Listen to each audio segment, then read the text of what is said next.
नमस्कार दोस्तों।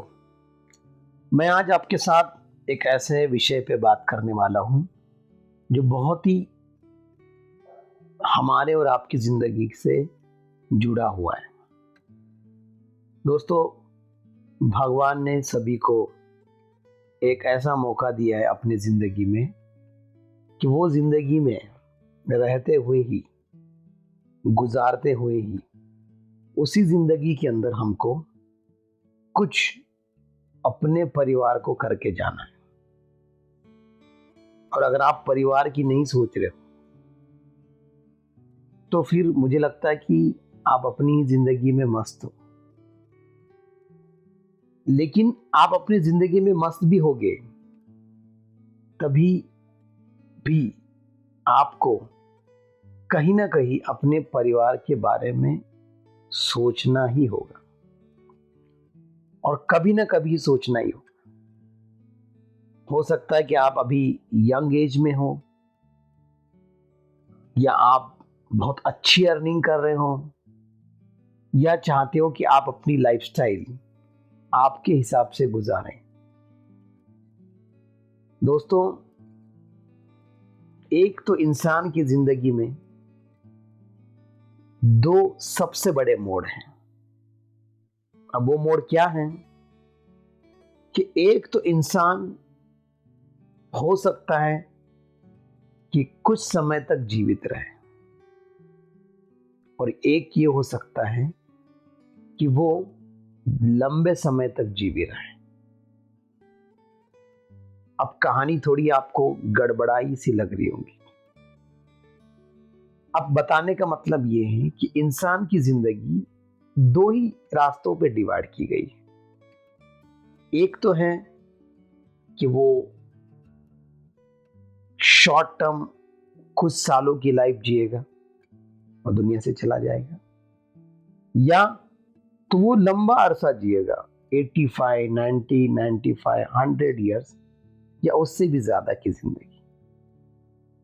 अब जिंदगी ज्यादा जी गया तो ज्यादा एक्सपेंसेस लगने वाला है और कम जी गया तो भी एक्सपेंसेस तो लगने वाला है।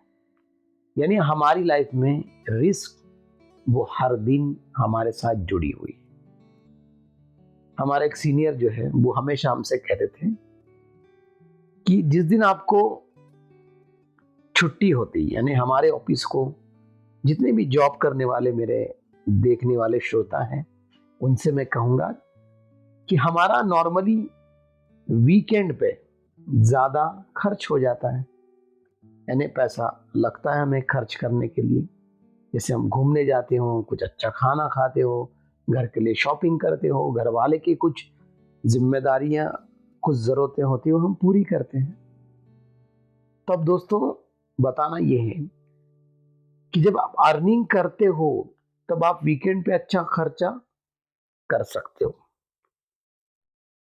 लेकिन जब आपकी रिटायरमेंट आ जाएगी तब तो आपको हर दिन वीकेंड रहेगा। आप बात समझ रहे हो कि आपको तो हर दिन वीकेंड रहेगा, हर दिन छुट्टी रहेगी, हर दिन हॉलीडे रहेगा, तो आपको खर्चा ज्यादा लगेगा या कम? तो ऑब्वियसली है कि आपको ज्यादा खर्चा लगने वाला है। तो मैं बात को घुमाता नहीं हूं, तो सीधे पॉइंट पे लेकर आता हूं। तो आप अभी जिस एज में हैं तो आपको अभी से ही आपके रिटायरमेंट की प्लानिंग करना पड़ेगी, ताकि जब आप रिटायर हो जाओ 55 ईयर्स में या 60 ईयर्स में या 65 ईयर में, जब आप चाहते हो, मन बना लेते हो कि मुझे अब रिटायर होना है, तब आपके पास एक बहुत सारा फंड, एक बहुत सारा कॉर्पस, एक बहुत सारा पैसों का बंडल आपके पास होना जरूरी है। तभी तो आप अपनी रिटायरमेंट लाइफ एंजॉय कर सकते हो। तो इसके लिए आपके लिए बेहतर से बेहतर प्रोडक्ट की नॉलेज लेकर आपको इसके बारे में हम एक्सप्लेन करेंगे। तो दिए गए नंबर पे आप हमसे जुड़कर जरूर आपकी रिटायरमेंट की प्लानिंग जरूर बनाएं। धन्यवाद।